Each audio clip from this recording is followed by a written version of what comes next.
Hinduism సుమారుగా 120 కోట్ల మంది ప్రజలు ఈ హిందూయిజంనైతే అనుసరిస్తూ ఉన్నారు. అండ్ అంతేకాకుండా ఇది ప్రపంచంలోకెల్లా అత్యంత పురాతనమైన రిలీజన్. మరొక విషయం ఏంటంటే ఆ 120 కోట్ల మంది హిందువులలో 110 కోట్ల మంది హిందువులు కేవలం భారతదేశంలోనే నివసిస్తూ ఉన్నారు. హిందువులు కాని వాళ్ళకి ఈ హిందూయిజం అనేది అసలు అర్థం కాదు. కొంతమంది దీన్ని అసలు రిలీజనే కాదంటూ ఉంటారు. కానీ నిజానికి హిందూయిజం అనేది జీవితం. మనం జీవించే విధానంలో ఎంత పర్ఫెక్ట్గా ఉండాలనేది మనకి చాలా క్లియర్గా తెలియజేసేదే హిందూయిజం. హిందువులు సనాతన ధర్మాన్ని ఎక్కువగా అనుసరిస్తూ ఉంటారు. ఈ సనాతన ధర్మం మనకి ఎన్నో అద్భుతమైన విషయాలను తెలియజేస్తూ ఉంటుంది. సో ఈరోజు ఈ వీడియోలో హిందూయిజం గురించి, హిందూయిజం యొక్క చరిత్ర గురించి, హిందూయిజంలో ఉన్న గొప్పతనాల గురించి, ఇలాగ ఎన్నిటి గురించో పూర్తిగా తెలుసుకునే ప్రయత్నం చేద్దాం. సో ఇంకెందుకు ఆలస్యం, వీడియోలోకి వెళదాం. హిందూయిజం అనేది ఈ ప్రపంచంలోకెల్లా అత్యంత పురాతనమైన active religion. Before the common ఎరా 1500th ఇయర్ అంటే 1500 BCE టైంలో భారతదేశంలోకి నోమాడ్స్ రావడం జరిగింది. అండ్ వాళ్ళు ఇండస్ వ్యాలీ సివిలైజేషన్తో కలవడం వల్ల ఈ హిందూయిజం అనేది పుట్టిందనేది చాలామంది అయితే చెబుతూ ఉంటారు. కానీ నిజానికి హిందూయిజం అనేది పుట్టి కొన్ని వేల లక్షల సంవత్సరాలు అవుతుందనేది మరికొంతమంది యొక్క మాట. ఈ హిందూయిజం అనేది ఎప్పుడు పుట్టింది, ఎప్పుడు మొదలైందనే దానికి ఎవరి దగ్గర కూడా పూర్తి జవాబైతే లేదు. కానీ ఒకటైతే వాస్తవం, ఇప్పుడున్న యాక్టివ్ రిలీజియన్స్లోకెల్లా అత్యంత పురాతనమైనది హిందూయిజం, అదైతే మాత్రం చెప్పొచ్చు. హిందూయిజంని, ఇండియాని, ఈ రెంటిని కూడా మనం వేరు చేయలేము. ఎందుకంటే హిందూ మరియు ఇండియా ఈ రెండు కూడా ఒకే పదం నుంచి వచ్చాయి. హిందువుల యొక్క అత్యంత పురాతనమైన భాష సంస్కృతం. ఇండస్ రివర్కి సంస్కృతంలో ఉన్న పేరు సింధు. అయితే ఆ తర్వాత పర్షియన్లు ఇందులో ఎస్ బదులుగా హెచ్చు పెట్టడం జరిగిందని, అలాగా హిందూ అనేది పుట్టిందని చాలామంది చెబుతూ ఉంటారు. కానీ అంతకు ముందు నుంచే హిందూ అనే పదం ఉన్నదనైతే మరికొంతమంది యొక్క నమ్మకం. సో పర్షియన్లు ఆ ప్రాంతానికి వచ్చి దానికి హిందూ అని పేరు పెట్టిన తర్వాత ఆ ప్రాంతాన్ని దాటి నివసిస్తున్న వాళ్ళందరూ కూడా హిందూస్ అన్న ఒక మాట అయితే వచ్చింది. సో అలాగా ఎక్కువగా హిందూ అనే పదం అప్పటి నుంచి వినిపించడం మొదలుపెట్టింది. అండ్ ఆ తర్వాత హిందూ అనే పదం అనేది గ్రీకు పదాలకి కొంచెం దగ్గరగా లేదన్న ఉద్దేశంతో గ్రీకు పదాల లాంటి ఐఏని చేర్చి మొదట్లో ఉన్న హెచ్ని తీసేయడం జరిగింది. అలాగా ఇండియా అనే పదం వచ్చిందని అయితే మరికొంతమంది అభిప్రాయపడుతూ ఉంటారు. ఏది నిజమన్నది మనకి కూడా పూర్తిగా తెలియదు. ఎందుకంటే మన దగ్గర ఉన్న చరిత్ర అంతా కూడా అబద్ధపు చరిత్రే. దానికి కారణం కొంతమంది ఏమంటారంటే, భారతదేశానికి స్వాతంత్రం వచ్చిన తర్వాత సుమారుగా 11 ఏళ్ల పాటుగా భారతదేశానికి ఎడ్యుకేషన్ మినిస్టర్గా మౌలానా అబుల్ కలాం ఆజాద్ ఉండడం జరిగింది. ఆయన మన చరిత్ర మొత్తాన్ని కూడా వక్రీకరించారనేది కొంతమంది యొక్క మాట. అంటే కేవలం ముస్లిం ఇన్వేడర్స్ యొక్క చరిత్రనే మనకి గొప్పగా చూపించి హిందూ రాజుల యొక్క గొప్పతనాలనేవి మనకి తెలియకుండా చేశారని, ఆ తర్వాత హిందూయిజం గురించి కావచ్చు, హిందూ కల్చర్ కోసం కావచ్చు, భారతదేశంలో మనకే తెలియకుండా దాగి ఉన్న ఎన్నో గొప్ప విషయాలని మనకి తెలియకుండా చేశారనేది కొంతమంది యొక్క వాదన. బట్ ఇప్పుడు మనం దాని గురించి అయితే డిస్కస్ చేయట్లేదు. హిందువులలో కొంతమంది మనుషులు భగవంతుడిని విపరీతంగా పూజిస్తారు, కొంతమంది ఏమో భగవంతుడిని అసలు నమ్మరు, కానీ హిందూ ఫిలాసఫీని అయితే మాత్రం ఫాలో అవుతూ ఉంటారు. సో హిందూయిజం యొక్క గొప్పతనం గురించి మనం అర్థం చేసుకోవాలంటే హిందూయిజంలో ఉన్న 7 ముఖ్యమైన నమ్మకాల గురించి అయితే మనం తెలుసుకోవాల్సి ఉంటుంది. సో ఒకసారి ఆ 7 ఏంటో చూద్దాం. 1. ఈ విశ్వం మొత్తాన్ని కూడా సృష్టించేది ఒకరే. హిందువులు అందరూ కూడా బ్రహ్మనే నమ్ముతూ ఉంటారు. ఈ విషయంలో బ్రహ్మదేవుడే ఈ విశ్వం మొత్తాన్ని కూడా సృష్టిస్తాడని మొత్తం అందరూ కూడా నమ్ముతూ ఉంటారు. అలాగే బ్రహ్మ పదార్థం అనేది కూడా చాలా చోట్ల మనకు వినిపించే మాట. ఈ విశ్వం మొత్తాన్ని కూడా నడిపించేది ఆ బ్రహ్మ పదార్థమే అని చాలామంది అయితే నమ్ముతూ ఉంటారు. ఈ బ్రహ్మ పదార్థం గురించి మనకు అర్థమయ్యేలా తెలియజేయాలి అంటే, సముద్రం అనేది చాలా పెద్దగా ఉంటుంది. అప్పుడప్పుడు సముద్రంలోంచి కొన్ని నీటి బొట్లు పైకి ఎగురుతూ ఉంటాయి. అలా ఎగిరినంత మాత్రాన అవి సముద్రంలోని అంతర్భాగం కాకుండా పోవు కదా. కొంతకాలం వరకు వేరువేరు అయినప్పటికీ కూడా మళ్ళీ అంతా ఒకచోటకే చేరుతోంది. సో ఇదే బ్రహ్మ పదార్థం యొక్క ఉదాహరణ. 2వది ఆత్మ. హిందూయిజంలో ఆత్మకి చాలా ముఖ్యమైన పాత్ర ఉంది. ఆత్మ మన శరీరంలో ఉన్నప్పుడు మనం ఎటువంటి పాపాలైతే చేస్తామో మరుసటి జన్మలో ఆ ఆత్మ మరొక శరీరంలోకి వెళ్ళినప్పుడు ఈ పాపాల యొక్క ఫలితాలు అనేవి ఆ ఆత్మ అనుభవించాల్సి ఉంటుందని అయితే నమ్ముతూ ఉంటారు. అండ్ ఇన్ఫ్యాక్ట్ దీన్ని ఇంగ్లీష్లో ట్రాన్స్ మైగ్రేషన్ అని పిలుస్తూ ఉంటారు. అంటే ఒక శరీరంలోని ఆత్మ ఆ శరీరాన్ని వీడి మళ్ళీ మరొక శరీరంలోకి వెళ్ళడం. అయితే ఇలా వెళ్ళిన తర్వాత ఆ జీవి ఎటువంటి కష్టాలను అనుభవించాలి, ఎటువంటి సుఖాలను అనుభవించాలి అనేది దేన్ని బట్టి ఆధారపడి ఉంటుందో తెలుసా? ఆత్మ యొక్క కర్మని బట్టి. 3rd పాయింట్, కర్మ మీద నమ్మకం. కర్మ అనేది ఒక యాక్షన్. అది గుడ్ యాక్షనా బ్యాడ్ యాక్షనా అనేది మన చేతిలో ఉంటుంది. మనం మంచి చేస్తే మనకి మంచి కర్మ ఎదురవుతుంది, చెడు చేస్తే చెడు కర్మ ఎదురవుతుంది. ఈ జన్మలో మీరు చేసే పాపాలు వచ్చే జన్మలో ఖచ్చితంగా మిమ్మల్ని వెంటాడతాయనేది హిందూయిజం చెప్పే ముఖ్యమైన విషయం. నెంబర్ 4, మోక్షం. హిందూయిజంలో మోక్షానికి కూడా చాలా ముఖ్యమైన ప్రాముఖ్యత ఉంటుంది. అంటే ఇందాక నేను చెప్పాను కదా, ఆత్మ మరణించిన వ్యక్తి యొక్క శరీరం నుంచి మరొక శరీరంలోకి వెళుతోంది. అప్పుడు అతని యొక్క కర్మ ఆధారంగా, లేదంటే ఆమె యొక్క కర్మ ఆధారంగా వాళ్ళ యొక్క జీవితాలు అనేవి ఆధారపడి ఉంటాయని. అయితే ఈ లైఫ్ సైకిల్ అనేది ఒక చోట ఆగిపోతుంది. ఆ ఆగిపోయే ప్రాంతమే మోక్షం. అంటే మీకు గనక మోక్షం వచ్చినట్టయితే మీరు ఈ లైఫ్ అండ్ డెత్ సైకిల్ని అనుభవించాల్సిన అవసరం లేదు. మీరు ఇంకా ప్రశాంతంగా హిందువుల యొక్క నమ్మకంలో ముఖ్యమైన భాగమైన స్వర్గ నరకాలలో ముఖ్యమైనదైన స్వర్గంలో సంతోషంగా గడపచ్చు. ఎందుకంటే మీరు మోక్షాన్ని సాధించారు కాబట్టి. మీరు ఒకవేళ చెడు చేసినట్టయితే మీరు మోక్షాన్ని సాధించలేరు. అప్పుడు మీరు నరకంలో శిక్షలు అనుభవించాల్సి ఉంటుంది. అది వేరే విషయం. ఎంతోమంది సాధువులు మరియు సన్యాసులు తమ కుటుంబాలను వదిలేసి హిమాలయాలకు వెళ్ళి ప్రపంచం మొత్తానికి దూరంగా ఉంటూ ఈ మోక్షం కోసమే ఎన్నో ఏళ్లుగా తపస్సు చేస్తూ ఉంటారు కూడా.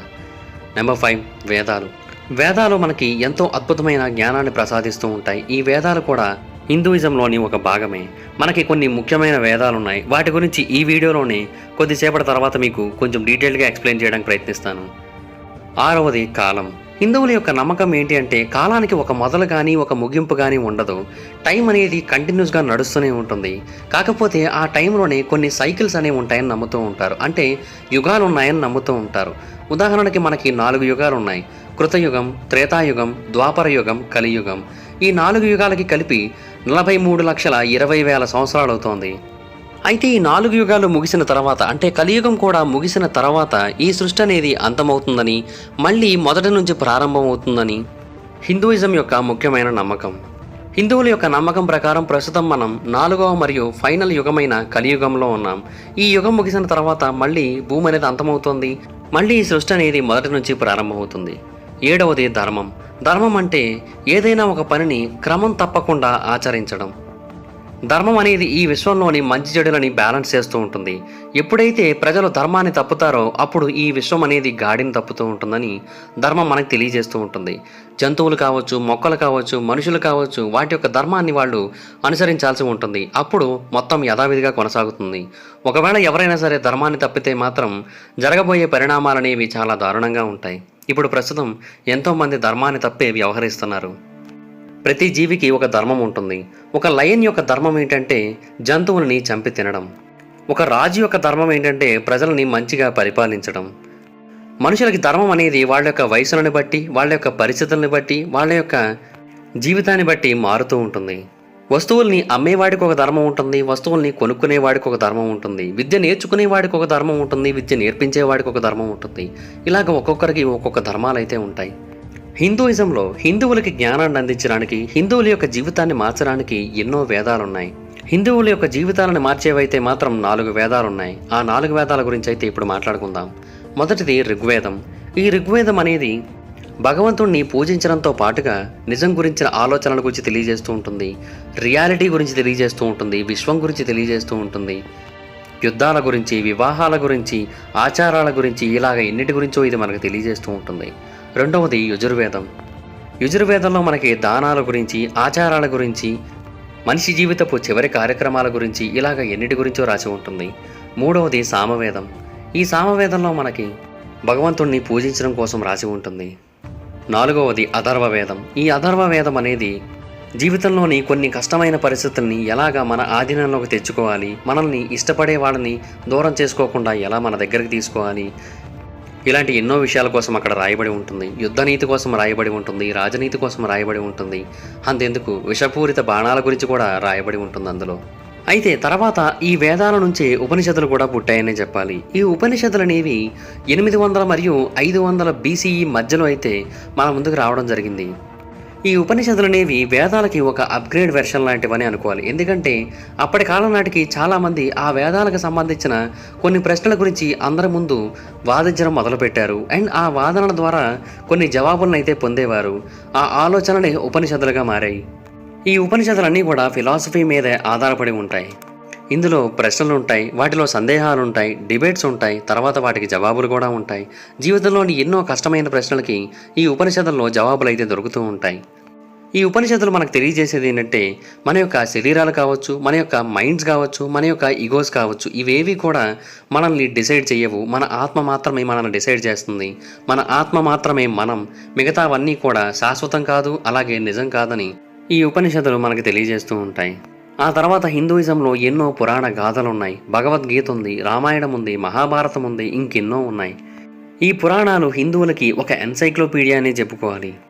8 శక్తివంతమైన పురాణాలున్నాయి. వీటిలో చాలా విషయాలు తెలుస్తూ ఉంటాయి మనకి.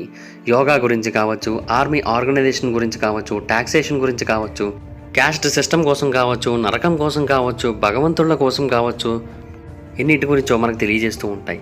ఆ తర్వాత భగవద్గీత హిందూయిజంలోని అత్యంత ముఖ్యమైనది ఇది. ఈ భగవద్గీత మనకి జీవితం గురించి తెలియజేస్తూ ఉంటుంది. జీవితంలో మనం ఎలాగ, ఎప్పుడు, ఎక్కడ ఏం చేయాలో తెలియజేస్తూ ఉంటుంది. ఈ గీతోపదేశాన్ని శ్రీకృష్ణుడు అర్జునుడికి యుద్ధరంగంలో ఉన్నప్పుడు చేయడం జరిగింది. అలాగా ఆ భగవద్గీత అనేది ఇప్పటికీ కూడా మనకి ఎన్నో గొప్ప విషయాన్ని తెలియజేస్తూ ఉంటుంది. కృష్ణుడు ఆ భగవద్గీతలో చెప్పిన మాటల్లో అత్యంత ముఖ్యమైనది ఏంటంటే మనం మన ధర్మాన్ని పాటించాల్సి ఉంటుంది. చంపవలసింది నీ ధర్మం, చనిపోవాల్సింది వాళ్ళ ధర్మం. ఇలాగ ధర్మాన్ని అందరూ కూడా పాటించుకుంటూ వెళితేనే ఈ ధర్మం అనేది 4 పాదాల మీద నడుస్తుంది. లేదంటే ధర్మం కూడా పక్కదారి పట్టినట్టయితే సృష్టి పక్కదారి పడుతుందని తెలియజేశాడు. అర్జునుడి యొక్క ధర్మం చెడుకి వ్యతిరేకంగా పోరాడమని అర్జునుడికి తెలియజేసి అర్జునుడి యుద్ధాన్ని కొనసాగించేలా చేశాడు శ్రీకృష్ణ భగవానుడు. అర్జునుడే కాదు, ప్రతి ఒక్కరూ కూడా వాళ్ళ వాళ్ళ ధర్మాలని తప్పకుండా పాటించాల్సి ఉంటుందనైతే మనకి గీతోపదేశం ద్వారా తెలుస్తూ ఉంటుంది.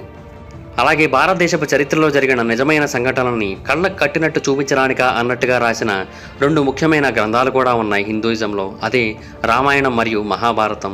ఈ రామాయణం మరియు మహాభారతం కూడా మనకి ఒకటే విషయాన్ని తెలియజేస్తూ ఉంటాయి, అదే ధర్మాన్ని పాటించాలి అని. ఈ రామాయణంలో శ్రీరామచంద్రుడి యొక్క చరిత్ర మొత్తం ఉంటుంది. ఇందులో శ్రీరామచంద్రుడు 14 ఏళ్ల పాటు అరణ్యవాసం చేస్తాడు. ఆ సమయంలో సీతాదేవిని రావణాసురుడు ఎత్తుకు వెళ్ళిపోతాడు. ఆ టైంలో రాముడు రావణాసురుడితో పోరాడి రావణాసురుడిని చంపి ఆ తర్వాత మళ్ళీ తిరిగి సీతాదేవిని తీసుకొని వచ్చి రాజ్యాన్ని అయితే పరిపాలించడం జరుగుతుంది. ఆ తర్వాత మహాభారతం కూడా ఈ ప్రపంచంలోకెల్లా అతిపెద్ద గ్రంథం. ఎందుకంటే ఇది బైబిల్ కంటే 5 రెట్లు ఎక్కువ లెంత్ కలిగి ఉంటుంది. అలాగే ఇలియాడ్ అండ్ ఒడిస్సీ ఈ గ్రంథాలు 8 గ్రంథాలు కలిస్తే ఒక మహాభారతం. సో మహాభారతం అనేది ఎంత అద్భుతమైన గాథ, మన చరిత్రలో ఎన్నేళ్ల పాటు జరిగి ఉంటుందో మీరే ఆలోచించుకోవచ్చు. ఈ మహాభారతం మనకి ఎన్నో విషయాలను తెలియజేస్తూ ఉంటుంది. ఈ మహాభారతంలో ఉన్న ప్రతి ఒక్క జీవి కూడా మనకి ఎన్నో గొప్ప విషయాలను తెలియజేస్తూ ఉంటారు. కర్ణుడు దానగుణం, ధర్మరాజు ఇచ్చిన మాట నిలబెట్టుకోవడం, భీముడు బలం, అర్జునుడు పరాక్రమం, ఇక దుర్యోధనుడు, దుశ్శాసనుడు వీళ్ళందరూ కూడా చేసిన పనులు మనం చెయ్యకూడదని చెప్పి నేర్చుకోవాల్సి ఉంటుంది. శకుని యొక్క పగ, ఇలాగా ఎన్నో విషయాలైతే మనకి ఈ మహాభారతం ద్వారా తెలుస్తూ ఉంటాయి. వీటన్నిటి నుంచి మనం ఎన్నో విషయాలనైతే నేర్చుకోవచ్చు. రామాయణమైన మహాభారతమైన మనకి ఒకటే తెలియజేస్తూ ఉంటుంది, అదేంటంటే ఎవరి ధర్మాన్ని వాళ్ళు పాటించాలి. ధర్మం తప్పినట్టయితే మరణమే శరణమని తెలియజేస్తూ ఉంటుంది మనకి. నిజానికి కొంతమంది వెస్ట్రన్ కల్చర్కి అలవాటు పడిన కుక్కలు హిందూయిజంలోని ఈ రామాయణమైన మహాభారతమైన ఈ 2 కూడా మైథాలజీ అని చెబుతూ ఉంటారు. మైథాలజీ అంటే నిజంగా జరగచ్చు, జరగకపోవచ్చు, కానీ అదైతే నిజం కాదు. ఇవి 2 మైథాలజీ అయితే కానే కాదు. ఇవి 2 కూడా భారతదేశం యొక్క చరిత్ర, హిందూయిజం యొక్క చరిత్ర. It's a history, not a mystery. హిందూయిజంలో ప్రతి ఒక్క మనిషికి కూడా 4 గోల్స్ ఉన్నాయి. ఈ 4ంటిని గనక వాళ్ళు ఫోకస్ చేసినట్టయితే వాళ్ళ జీవితం అనేది ఎంతో బాగుంటుంది. అందులో మొదటి గోల్ ఏంటి అంటే ధర్మం. ప్రతి ఒక్కరూ కూడా వాళ్ళ ధర్మాన్ని ఫాలో అవ్వాల్సి ఉంటుంది. ఆ తర్వాత ఆర్ధ అంటే మంచి పేరు సాధించుకోవాలి అనే తపన. ఆ తర్వాత కామ. ఈ కామం కారణంగానే సృష్టి యొక్క మనుగడ అనేది కొనసాగుతూ ఉంది, పునఃసృష్టి జరుగుతూ ఉంది. చివరిది మోక్షం, ధర్మార్థ కామ మోక్షాలు. ఈ 4 కూడా మనిషి జీవితాన్ని పూర్తిగా మారుస్తాయి. అయితే హిందువులు ఈ 4ంటిని పాటించాల్సి ఉంటుంది. కానీ హిందువులు పాటించకూడనివి కూడా, అంటే అసలు వాళ్ళ యొక్క ఆలోచనలకు కూడా రాకుండా కొన్నింటిని అయితే చూసుకోవాల్సి ఉంటుంది.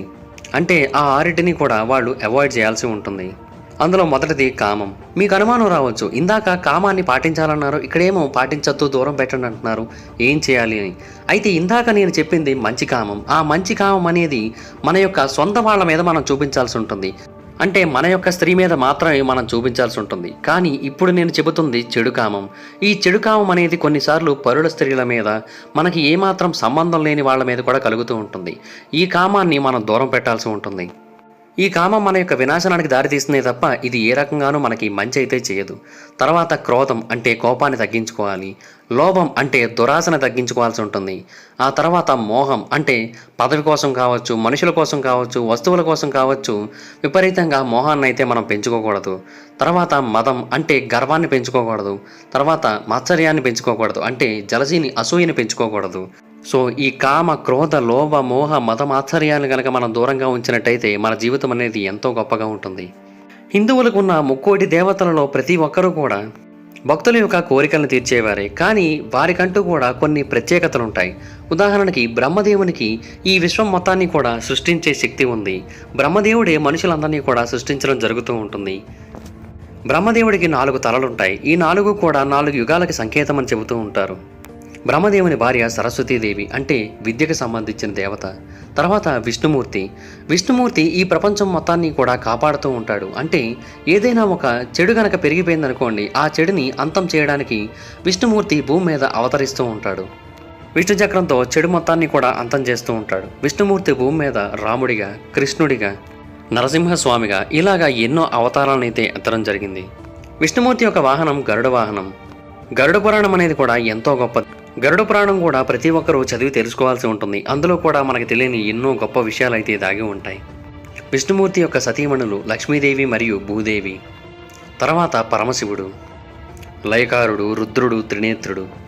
ప్రతిసారి కూడా కాలం అనేది ముగిసిన తర్వాత, అంటే 4 యుగాలు ముగిసిన తర్వాత ఈ విశ్వం మొత్తాన్ని కూడా నాశనం చేసి మళ్ళీ భూమిని పునఃసృష్టించేది ఈ లయకారుడే. శివుని యొక్క త్రినేత్రం అనేది ఎప్పుడూ కూడా మూసుకునే ఉంటుంది. ఒకవేళ శివుడి యొక్క త్రినేత్రం గనక తెరిచినట్టయితే మనం అందరం కూడా కాలి భస్మం అయిపోవడం అనేది వెనువెంటనే జరిగే పరిణామం. శివుని యొక్క సతీమణులు పార్వతీదేవి మరియు సతీదేవి. కలియుగం యొక్క అంతంలో శివుడు రుద్రనాట్యం అయితే చేయడం జరుగుతూ ఉంటుంది. ఆ సమయంలోనే విశ్వం అనేది నాశనం అవుతుంది.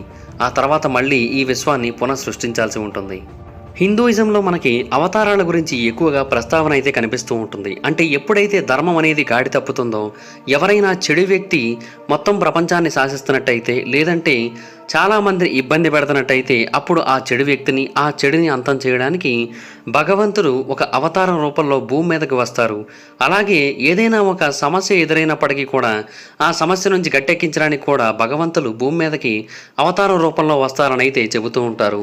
అండ్ ఆ అవతారం అనేది పూర్తయిపోయిన తర్వాత మళ్ళీ తిరిగి వాళ్ళ లోకాన్ని చేరుకుంటారని అయితే చెబుతూ ఉంటారు. ఉదాహరణకి భూమి ఒకసారి మునిగిపోయినప్పుడు విష్ణుమూర్తి వరాహ అవతారంలో వచ్చి సముద్రంలో మునిగిపోతున్న భూమిని బయటికి తీయడం జరిగింది.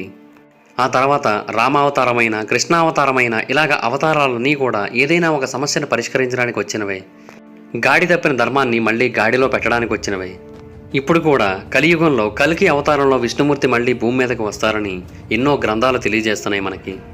హిందూయిజంలో క్యాస్ట్ సిస్టమ్ అనేది మొదటి నుంచే ఉంది. కానీ ఈ క్యాస్ట్ సిస్టంలో ఒక్కొక్కరికి ఒక్కొక్క వృత్తి అప్పచెప్పినప్పటికీ కూడా భగవద్గీత ఏనాడు కూడా తక్కువ కులాల వాళ్ళు ఎక్కువ కులాల వృత్తులు చేయకూడదనైతే ఎక్కడా రాసలేదు. కానీ మనుస్మృతి అనే పేరుతో ఒక గ్రంథం అయితే వచ్చింది. ఆ గ్రంథంలో కొన్ని లాస్ని అయితే మెన్షన్ చేయడం జరిగింది. అవి చాలా స్ట్రిక్ట్ రూల్స్ లాగైతే చాలామంది కనిపిస్తూ ఉంటాయి. అండ్ నిజానికి వాటినైతే ఇప్పుడు ప్రస్తుతం మార్చేయడం జరిగింది కూడా. ఆ మనుస్మృతిలో ఉన్న రూల్స్లో 2 ముఖ్యమైన రూల్స్ ఉన్నాయి. అవేంటి అంటే, బ్రాహ్మణులే అందరికంటే అగ్రకులం వాళ్ళు అని. ఆ తర్వాత కులాల మధ్య, కులాలకి ఉన్న వృత్తుల మధ్య మార్పులనే ఉండకూడదు. మనం ఏ కులంలో పుడితే ఆ కులంలోనే ఉండాలి, ఆ వృత్తే చేయాలని అయితే ఈ మనుస్మృతి మనకి తెలియజేస్తూ వచ్చింది. కానీ ప్రస్తుతానికైతే పరిస్థితులన్నీ కూడా మారిపోయాయి. అప్పర్ క్యాస్ట్, లోయర్ క్యాస్ట్ అనే ఒక ఆలోచనే చాలా వరకు పోయింది. అంటరానితనం అనే ఆలోచన ఆల్మోస్ట్ తగ్గిపోయింది. మొత్తం అందరూ కలిసి నార్మల్గానే జీవిస్తూ ఉన్నారు. అందరూ కలిసి పనులు చేసుకుంటూ ఉన్నారు. వృత్తులు, వ్యాపారాలు, స్కూల్స్, కాలేజెస్ ఇలా అన్ని ప్రాంతాలలోని కూడా అందరూ కలిసే ఉంటున్నారు. ఎక్కడో పెళ్లిళ్ళ లాంటి ప్రాంతాలలో తప్ప మనకు ఎక్కువగా కనిపించట్లేదు. అందరూ కూడా అన్ని రకాల వృత్తులు చేస్తూ ఉన్నారు. నిజానికి చాలామంది హిందువులు ఇప్పుడు అసలు క్యాస్ట్ గురించి కూడా పట్టించుకోవట్లేదు. ఎన్నో చోట్ల మనం పెళ్లిళ్ళకి సంబంధించిన రిజిస్ట్రేషన్స్లో కావచ్చు, ఇలాంటి చోట్ల కూడా క్యాస్ట్ అనేది అసలు ముఖ్యమే కాదు, క్యాస్ట్తో మాకు సంబంధం లేదని అయితే తెలియజేస్తూ ఉన్నారు. ఈవెన్ వాళ్ళ క్యాస్ట్ గురించి కూడా తెలియజేయట్లేదు. సో ఆ పరిస్థితులన్నీ కూడా మారిపోయాయి. ఏది ఏమైనప్పటికీ కూడా ఈ ప్రపంచంలోకెల్లా అత్యంత పురాతనమైన రిలీజియన్స్లో హిందూయిజం కూడా ఒకటి.